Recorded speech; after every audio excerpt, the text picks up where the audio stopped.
Bonjour. Bonjour. Pouvez-vous vous présenter brièvement? Moi, je suis Émilie Bessière, donc je suis la directrice d'un établissement qu'on appelle un ESRP, établissement et service de réadaptation professionnelle. Donc pour faire très simple, c'est un centre de formation pour personnes en situation de handicap. Donc voilà, vous voulez que je vous parle un petit peu de mon parcours ? Oui.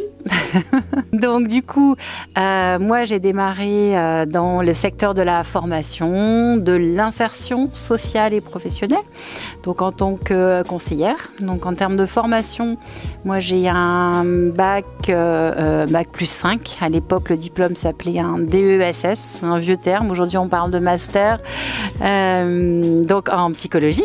Et donc du coup, j'ai commencé à travailler dans le secteur de l'insertion où j'ai accompagné des personnes adultes pour les aider à retrouver du travail. Et après, j'ai pu gagner des responsabilités, être responsable d'équipe, toujours dans l'accompagnement de 2 personnes pour les aider à avancer dans leur parcours professionnel, aider à trouver un projet, définir qu'est-ce que j'ai envie de faire dans ma vie professionnelle, quelle formation, comment y arriver, comment trouver les entreprises. Et puis j'ai voulu continuer à gagner en responsabilité. Donc du coup j'ai fait une 2e formation, donc je me suis pas reconvertie, mais j'ai continué à me former à l'âge de 40 ans. Je suis retournée à l'école sur les bancs de l'université. Et là, j'ai passé un master en gestion d'établissement social et médico-social. Et ensuite, je suis allée travailler à Cap Emploi. C'est là où j'ai intégré le monde du handicap. Et donc, on a travaillé en partenariat avec la mission locale et Pôle emploi, qui est maintenant France Travail. C'est un très beau parcours, bravo. Donc, vous m'avez devancé, j'allais dire, du coup, vous avez gravi les échelons jusqu'à devenir directrice. Bien, c'est super, merci. Mais du coup, qu'est-ce qui vous a motivé à choisir cette spécialisation dans l'accompagnement des personnes en situation de handicap ? Oui, bonne question. Du coup, effectivement, donc moi j'ai toujours travaillé. Mon souhait en tant que jeune, à 18 ans, c'était vraiment de pouvoir être utile et de se dire, d'aider les autres. Donc rapidement, j'ai accompagné que ce soit des jeunes, des adultes vers l'insertion. Et la question du handicap, c'était avec mon expérience à Cap Emploi. Donc c'était au départ une opportunité professionnelle et après vraiment la découverte de cet univers de l'accompagnement des personnes handicapées où on se rend compte que c'est un public qui a encore très peu de place dans notre société actuelle, que ce soit dans l'entreprise ou dans notre vie quotidienne. Et donc de se dire qu'il y avait vraiment des actions là importantes à faire et vraiment de l'énergie à déployer pour justement aider ce public qui reste encore trop invisible, on va dire. Donc le sentiment de vraiment pouvoir être utile et vraiment d'avoir des actions à mener et des leviers à activer. C'est un beau projet, super, merci.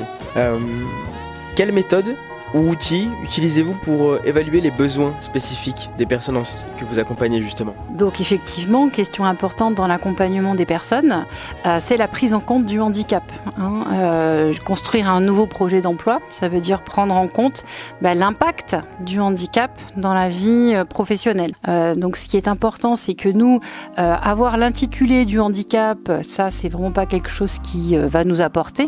D'avoir le nom des étiquettes, c'est pas forcément très utile, mais vraiment de savoir est-ce que la personne connaît bien ses limitations au niveau de son handicap, quel est l'impact du handicap sur sa vie, est-ce qu'elle le connaît, est-ce qu'elle le maîtrise, et de l'accompagner, de l'aider à bien identifier.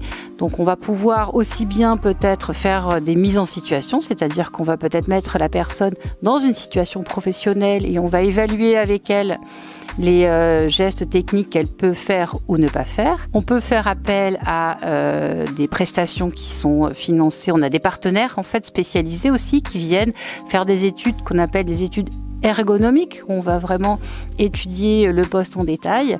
Après, les adaptations peuvent être très très variables. On va aussi bien avoir des adaptations qu'on appelle matérielles. Effectivement, on va avoir des équipements spécifiques pour mettre des bureaux à la bonne hauteur, des chaînes d'approvisionnement pareil à la bonne hauteur. Enfin voilà, ça peut être du matériel ou tout simplement un écran pour des personnes qui ont des problèmes de vue avec d'un système de loupe ou autre, mais pas que. On peut avoir aussi des personnes pour qui le handicap génère une certaine fatigabilité, par exemple.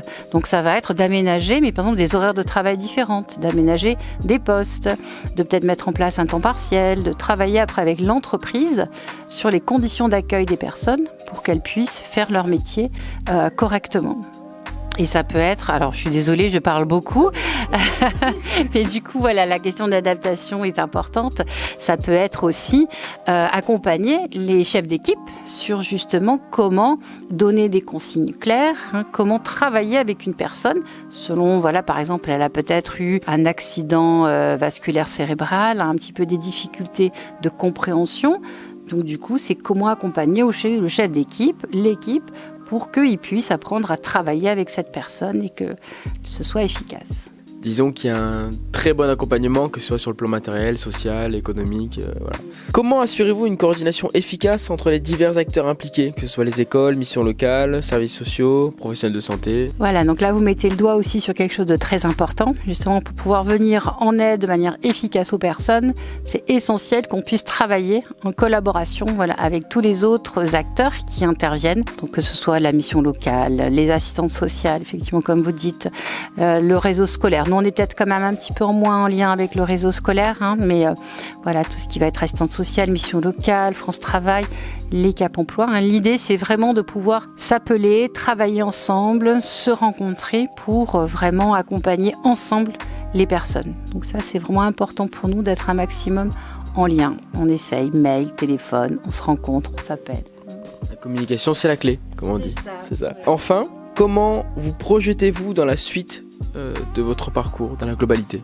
La projection, du coup, je pense pas refaire une formation, je crois que c'est bon. Je vais m'investir là sur mes missions actuelles. Donc voilà, de vraiment développer sur ce qu'on disait, le partenariat avec les acteurs du territoire, s'assurer qu'il y ait une plus grande visibilité des personnes en situation de handicap. Voilà, rendre visibles les personnes en situation de handicap. On va dire que c'est ça mes objectifs pour la suite de mon parcours professionnel. Merci, c'était super. Beaucoup de bonnes réponses, c'était merveilleux. Merci. Ouais, merci. Bah oui, évidemment. Merci encore. Merci.